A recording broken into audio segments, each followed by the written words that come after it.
Okay, ladies, let's admit it. We love our children, but we're really not excited about what pregnancy does to our bodies. And one of the most common and dreaded leftovers from pregnancy is the mommy tummy. Yeah, joining us now with some help is Evelyn Williams with Gold's Gym in Pocatello.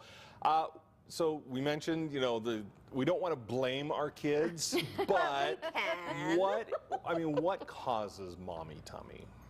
Well, if we look at mommy tummy, and I have 4 kids myself, so I've had that 4 times. We look at it like we would any other trauma to the body. You've got 9 months of structural trauma to the body. So we look at it causes excess curvature in the spine, which gives that kind of that Jurassic Park look. We've also got stress on the pelvic floor, on the bowel and the bladder, and then also within the abdominal cavity, it actually causes separation as everything is moved forward and to accommodate for a growing baby. So if we look at, okay, if we haven't gained excess weight, we've had good nutrition, how do we help to fuse those muscles back together? And in some degrees, especially with multiple births or gestational diabetes, if it's a large baby,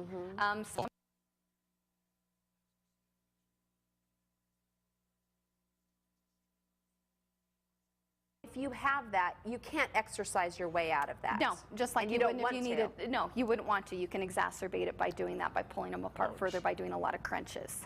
So what we're going to focus on is at the deeper level, structural level, basically how to coordinate those muscles to move back together to strengthen basically below the navel, which is that pelvic floor. So I'll show you some basic exercises right over here. Okay. So we'll maneuver here a little bit. Now, just by laying on the back, sometimes there can be a little bit of muscle amnesia over there. So we're going to take 2 fingers and actually put it just on top of the pelvis there, just for a little biofeedback right there. We're working the transverse abdominis, which bands hip to hip. So again, flattening right there. We want to fuse those back together. So we're going to just flatten the back, rotating the pelvis backwards, and just breathing that way. Learning to accommodate with the breath. Exhale, inhale. So do you do reps of those then? Because it's a very small movement. It is very small, and we're looking for more coordination and control because, again, we're looking at the deeper level. That's the function of those muscles rather than by dynamics and powerful movement.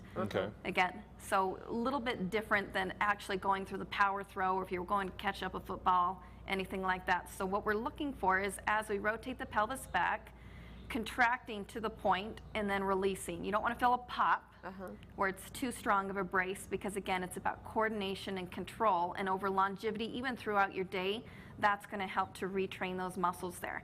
Now we're going to piggyback and add on to this by coming over here. You can actually lift up the feet and bring those knees up to the ceiling and bring them back down over here. And that's just a reverse crunch. But again, we're rotating back, emphasizing. And again, it's not a throw, it's not a toss. It's not high impact. No, not, because again, there's no control over there where you can just, anybody can launch themselves. So again, it's a control over here. How many times should you do this throughout the day? Once, twice, whenever you get, even like about 5 to 10 minutes? 3 sets of 25 reps is good. So we add to that by doing a bridge. Now by lifting up, again, this helps with the curvature of the spine. We want to flatten that back just a little bit by bridging up through the heels, and you're adding, just so you can have your own secret, but again, you actually squeeze, and it's not elegant, as if you were not trying to break wind. Keep your scapulas on the back. And what that does is that helps to strengthen the bowel. Usually you'll hear a Kegel exercise, but again, by squeezing all the way through the bowel there, you're lengthening the spine and actually learning to coordinate and control through there too. So if we piggyback them together, so again, for a more fluid range of movement, bringing it up, and then you're pulling it up, and then even adding the obliques by coming up and adding some hip circles, bringing it back down. Very good.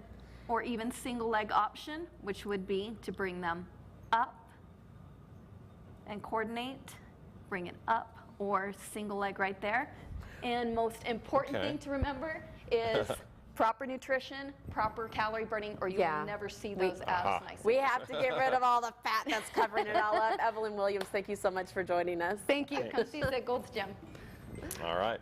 Now, for a complete look at our 6 Figures participants and how they're progressing, you can go to the website kpvi.com/6figures. And coming up next, show your child's teacher that they're appreciated with a homemade gift. Local blogger Holly Charlesworth joins us in the studio.